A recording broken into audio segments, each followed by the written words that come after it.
Hello दोस्तों, आज हम अनुपात और समानुपात से पार्ट 2 लाए हैं। कहता है यदि a बराबर 2/3 b और b बराबर 3/4 c हो तो a और c होगा। देखिए, इस प्रकार का सवाल रहे तो क्या करेंगे, क्या लिख दिया है, a बराबर 2/3 b दिया है। देखिए a बटा b, देखिए ये वाला b बटा में हो जाएगा, बराबर 2/3 ऐसे ही रहेगा। तो इसको लिख सकते हैं a अनुपात b बराबर 2/3। इसको हम लिख सकते हैं। फिर इधर b बराबर 3/4 से इसको हम लिख सकते हैं b बटा c, और ये 3/4। देखिए गुना करेंगे कोना कोनी के तो फिर वैसे ही हो जाए, तो हो जाएगा b अनुपात c बराबर 3/4। देखिए बटा को अनुपात में हम लिख सकते हैं। अब हमसे पूछता है a अनुपात c बराबर क्या होगा। तो देखिए a अनुपात b हमारे पास हो गया, a अनुपात b बराबर हो गया 2/3, और b अनुपात c बराबर है 3/4। देखिए यहाँ पर अनुपात देंगे, इसके आगे कुछ नहीं है तो यही वाला अंक 3 ये यहाँ लिख देंगे। यहाँ अनुपात देंगे, इसके पीछे नहीं है तो यही 3 यहाँ लिख देंगे। ये हो जाएगा a अनुपात b अनुपात c, a अनुपात b अनुपात c। देखिए सामने सामने गुना करेंगे, 3 दूनी 6, 3 तिया 9, 4 तिया 12। हमसे पूछ रहा है a अनुपात c, तो a अनुपात c बराबर क्या होगा। देखिए a अनुपात c बराबर, तो a का अनुपात 6 है और c का 12 है, ये कटेगा, 6 1 6 और 6 दूनी 12, तो 1/2 हो गया, जो हमारे ऑप्शन में बी में है।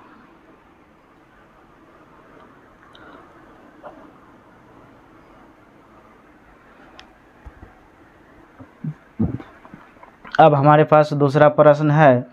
कहता है एक मिठाई का डिब्बा a और b के बीच 3/4 के अनुपात में बांटा गया है। यदि a के मिठाई के 36 टुकड़े मिले तो मिठाई की कुल संख्या क्या थी। देखिए a अनुपात b दिया है 3/4। तो सबसे पहले हमारे पास दिया क्या है, a का जो मान है, a रेशियो का 36 दिया है। a 36 टुकड़ा मिलता है, a को मिठाइयों की टुकड़ा 36 है। देखिए a का कितना है, 3 अनुपात है, यानी 3 का वैल्यू हो गया 36। तो पहले हमें 1 का वैल्यू निकालना है, 1 बराबर, तो 36 ये बट्टा में आ जाएगा 3, तो 12 हो जाएगा। यानी a को कितना एक अनुपात 1 का वैल्यू कितना हो जाता है, 12 टुकड़ा। तो देखिए पूछ रहा है कि कुल मिठाई की संख्या। तो देखिए कुल मिठाई की संख्या बराबर, तो देखिए कुल मिठाई की संख्या क्या होगा, अनुपात के जोड़ देंगे, 3 जोड़ 4, 4 3 7, यानी कि 7 मिठाई होगा। 1 का वैल्यू होता है 12, 1 का वैल्यू 12, तो लिखेंगे 1 बराबर 12, तो इसीलिए 7 बराबर 12 गुने 7, यानी 84 टुकड़ा मिलेगा। कितना मिलेगा, 84। ये ऑप्शन हमारे बी में है।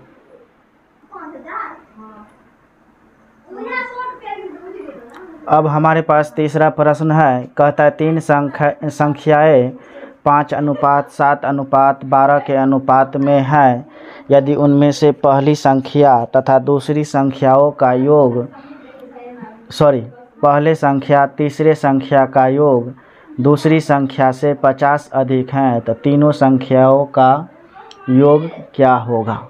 देखिए यानी पहला संख्या और दूसरा संख्या को जब जोड़ते हैं, ये है पहला, ये है दूसरा और ये है तीसरा, तो पहला है 5:7:12।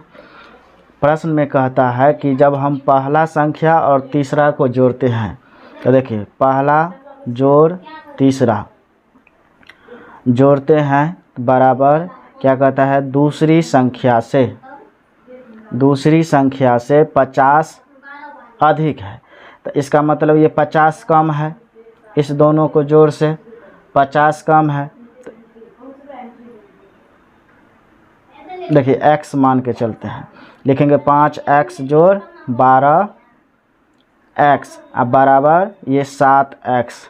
ठीक, ये 50 कम है तो इसमें 50 ऐड कर देंगे, तो ये हो जाएगा 17x, ये 7 इधर आएगा, माइनस 7x बराबर 50।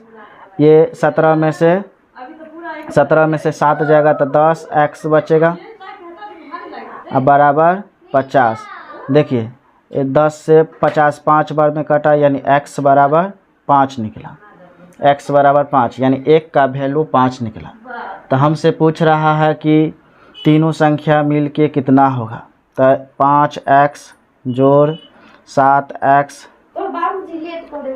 कुल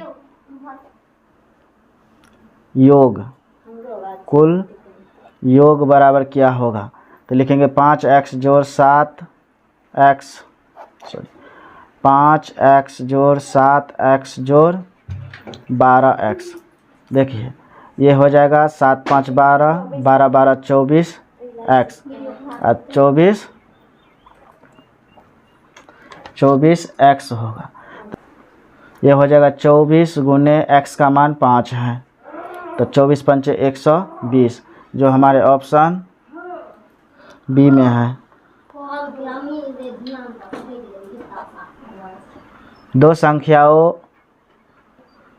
दो धनात्मक संख्याओं का अनुपात 3:4 है, उनके वर्गों का योग 400 है, संख्याओं का योग कितना है। देखिए अनुपात दिया है हमारे पास, अनुपात बराबर 3x मान लेते हैं, दूसरा दिया है 4x। अब कहता है कि इसका वर्गों का योग 400, यानी 3x का वर्ग जोड़ 4x का वर्ग, दोनों का योग कितना है, तो 400 है। अब 3x का होल स्क्वायर कितना हो गया, 9x स्क्वायर, और 4x का होल स्क्वायर यानी 16x स्क्वायर बराबर 400। 16 9 25x स्क्वायर हो जाएगा, 25x स्क्वायर बराबर 400। ये कर जाएगा 25 से 400 16 बार में, x स्क्वायर बराबर 16, x स्क्वायर बराबर 16 नहीं तो लिख सकते हैं x का होल स्क्वायर, तो 16 का भी लिखेंगे होल स्क्वायर में, तो 4 का होल स्क्वायर पावर से पावर घटा, x बराबर 4 निकला। पूछ रहा है संख्याओं का योग, क्या पूछ रहा है, संख्याओं का योग, लिखेंगे संख्याओं का योग। देखिए हमारे पास संख्या कितना कितना है, तो 3x है और जोड़ 4x, तो 4 3 7x, 7 गुने x का वैल्यू कितना निकला है 4, तो 7 चौक 28। ये हमारे ऑप्शन ए में है।